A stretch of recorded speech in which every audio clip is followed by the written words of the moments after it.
आज काफी थकी हुई थी। एक तो पूरे दिन शिफ्टिंग का काम, ऊपर से किराए को लेकर नए मकान मालिक से बहस। भला अंतिम समय में कोई मकान मालिक किराया बढ़ाने की बात करता है क्या? चलो फिर भी इतना ढूंढने के बाद शहर में एक अच्छा और किफायती मकान तो मिला। यही सोचते हुए प्रियंका बाथरूम में नहाने चली जाती है। शावर चालू कर ठंडे पानी में पूरे दिन की थकान उतारती प्रियंका ना जाने क्यों धीरे धीरे 80 के दशक के गानों को धीरे धीरे गुनगुनाने लगती है। वैसे तो प्रियंका काफी मॉडर्न, एडवांस और एनर्जेटिक लड़की है, लेकिन आज उसका मन एकदम शांत और थोड़ा उदासी भरा था।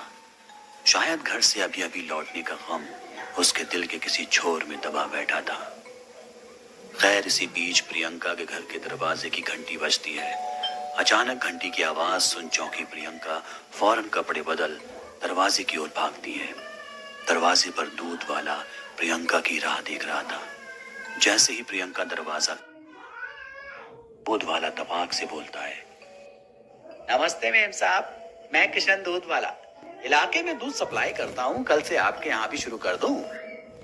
दूध वाला भले ही प्रियंका को ना पहचान रहा हो, लेकिन प्रियंका उसकी रग रग से वाकिफ थी। किशन दूध वाला एक नंबर का मौका परस्त इंसान था। जहां शहर में नए लोगों को देखता तुरंत उन्हें मोल भाव कर लूटना शुरू कर देता। कभी मजाक में भी कोई उधार या प्लास्टिक की पन्नी मुफ्त मांग ले तो मुंह भुलाकर 9-2-11 हो जाता था। खैर, प्रियंका के घर के दरवाजे पर खड़ा किशन प्रियंका के जवाब का इंतजार कर रहा था। प्रियंका कुछ बोलती इससे पहले उसे याद आया कि बाथरूम का नल चालू है, गीजर भी ऑन है। हे भगवान, एक तो वैसे भी इलाके में पानी की किल्लत, ऊपर से मेरी ये हरकत। ये सोचते हुए प्रियंका फौरन बाथरूम की तरफ रवाना होती है। इसी बीच उसके पांव से लगकर पास ही पड़ा एक कांच का मग टूट जाता है, लेकिन प्रियंका इसे नजरअंदाज कर बाथरूम में पहुंचती है। पर ये क्या, नल और गीजर दोनों पहले से ही बंद थे। हांफती हुई प्रियंका दोबारा दरवाजे पर आती है और देखती है कि किशन दूध वाला वहां से जा चुका था। वो सोचती है कि कोई बात नहीं, वो कल उससे दूध सप्लाई की बात कर लेगी।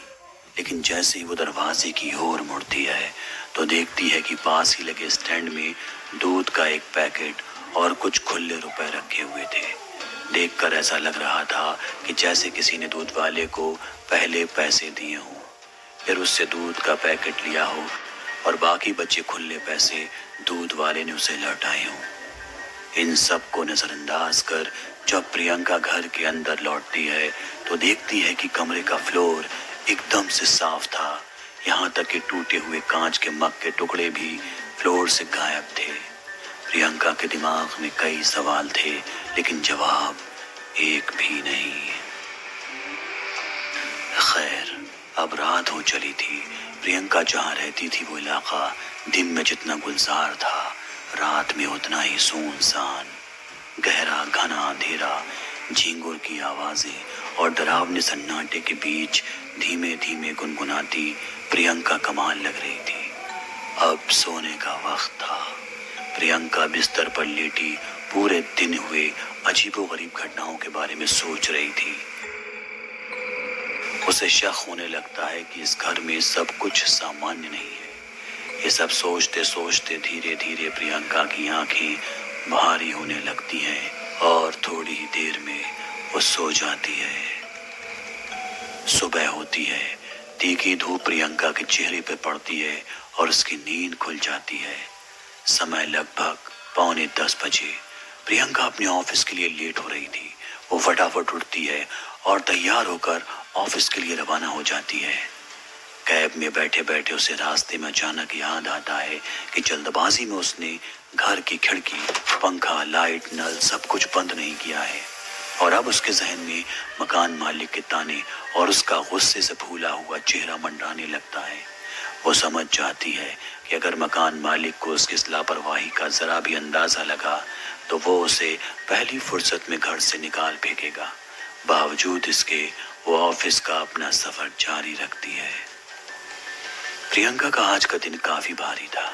सुबह की शुरुआत भाग दौड़ी से और फिर पूरे दिन क्लाइंट की मीटिंग और बॉस की डांट।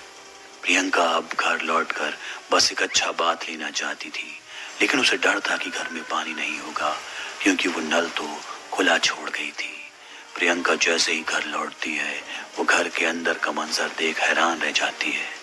घर पूरी तरह से साफ था, लाइट बंद थी, नल बंद था, यहाँ तक कि खिड़कियां भी बंद थी, बिस्तर लगा हुआ था। प्रियंका को लगता है कि शायद मकान मालिक आया होगा जिसने ये सब बंद किया होगा। तभी पड़ोस की बालकनी में खड़ी एक महिला कहती है, घबराइए नहीं, आप जल्दबाजी में दरवाजा बंद करना भूल गई थी। जब मैंने दरवाजा खुला देखा तो सोचा कि घर में कोई होगा, लेकिन आप घर में थी नहीं। मैंने सब कुछ सही कर दिया। घर का ध्यान रखा करिए। ये कहकर महिला अंदर चली जाती है। तभी प्रियंका के फोन की घंटी बजती है। वो फोन रिसीव करती है तो उस तरफ से उसकी दोस्त हिना की आवाज आती है। हिना कहती है, क्या हुआ प्रियंका, आजकल फोन नहीं करती? नए शहर में जाकर पुराने दोस्तों से लगाव खत्म हो गया क्या? भूल गई 2 दिन बाद तेरा बर्थडे है। बता, कहाँ पार्टी दे रही है? प्रियंका बोलती है, नहीं नहीं, मैं कुछ नहीं भूली हूँ। 2 दिन बाद शाम को मेरे घर चुपचाप सब आ जाना। पार्टी की सारी तैयारियां हो चुकी हैं। प्रियंका और उसके दोस्त के बीच बातचीत के दौरान अचानक बाहर का मौसम खराब हो जाता है। तेज बिजली कड़कड़ाने के साथ बारिश होने लगती है। प्रियंका हिना को बोलती है कि चल मैं थोड़ी देर में बात करती हूँ, अभी घर के सारे खिड़की दरवाजे बंद करने दे, वरना पानी अंदर घुस आएगा। ये भूलकर वो फोन काट देती है। प्रियंका एक एक कर घर के सारे दरवाजे और खिड़की बंद कर देती है, लेकिन ऊपर छत का दरवाजा बंद नहीं हो रहा था। वो काफी कोशिश करती है, लेकिन अभी भी वो दरवाजा हिलने को तैयार न था। तभी अचानक पड़ोस की छत से वही महिला प्रियंका के पास आती है और कहती है कि दरवाजा बहुत पुराना है, ऐसे बंद नहीं होगा। ये बोलते हुए वो उसे दरवाजा बंद करके दिखाती है। प्रियंका महिला की मदद पाकर बहुत खुश होती है। वो पूछती है, आपको कैसे पता कि इसे कैसे बंद करना है? इस पर वो महिला कहती है, मैं यहाँ पड़ोस में ही लंबे समय से रह रही हूँ। इस घर के बारे में मुझे सब कुछ पता है। मैं पहले इसमें रहा करती थी। प्रियंका महिला से बात कर बहुत खुश होती है और वो उसे अपने बर्थडे पार्टी में इनवाइट करती है, जिस पर महिला भी खुशी से हामी भर देती है, लेकिन कहती है कि दिन में मुझे काफी काम होता है। अगर पार्टी रात में हुई तो वो जरूर आएगी। प्रियंका उससे कहती है कि पार्टी रात में है क्योंकि हम भी दिन में काम करते हैं। 2 दिन बाद बर्थडे आता है। प्रियंका के सारे दोस्त यार घर पर इकट्ठा होते हैं, लेकिन प्रियंका की नजरें अभी भी किसी और की राह तक रही होती हैं। दोस्त उससे पूछते हैं कि क्या हुआ, प्रियंका किसी खास के इंतजार में हो? तो वो बताती है कि मैंने हाल ही में एक नई दोस्त बनाई है। मैं तुम सभी को उससे मिलाने के लिए बेताब हूँ। बस प्रियंका का इतना बोलना ही होता है कि महिला घर में दाखिल होती है। पार्टी के लिए पहले इतना लेट हो गया था कि प्रियंका बिना वक्त गवाए पार्टी शुरू करती है। लाउड म्यूजिक, डांस, खाना पीना, ढेरों सेल्फी, सब खूब एंजॉय करते हैं। अब धीरे धीरे सारे यार दोस्त घर लौट रहे होते हैं। अब बस हिना और उसकी बहन ही प्रियंका के घर में होती है, लेकिन प्रियंका देखती है कि वो महिला बिना कुछ बताए वहां से चली गई। प्रियंका अपनी सहेली से पूछती है, आप लोगों ने उस महिला को देखा? हिना और उसकी बहन उल्टा सवाल करती है कि किस महिला को? प्रियंका उनसे मजाक न कर सही सही जवाब देने को कहती है। तब हिना और उसकी बहन उसे समझाती हैं कि पार्टी में कोई महिला नहीं थी, सिर्फ हम सारे ऑफिस के ही दोस्त थे। प्रियंका इस बात को मानने से सरासर इनकार कर देती है और सबूत के लिए पार्टी के दौरान मोबाइल से खींची सेल्फी दिखाती है, लेकिन उन सेल्फियों में देख प्रियंका खुद चौंक जाती है, क्योंकि किसी भी फोटो में वो महिला नहीं दिख रही थी, जबकि सारे दोस्त यार फोटो में मौजूद थे। इस घटना से परेशान होकर अगले दिन प्रियंका मकान मालिक के पास पहुंचती है और उसे सारी बात बताती है, लेकिन इसके जवाब में मकान मालिक जिस कहानी का खुलासा करता है उसे सुनकर प्रियंका के होश फाख्ता हो जाते हैं। तो क्या थी उस महिला की असल कहानी और कौन थी वो महिला? ये जानने के लिए सुनिए प्रेत लोक का अगला एपिसोड।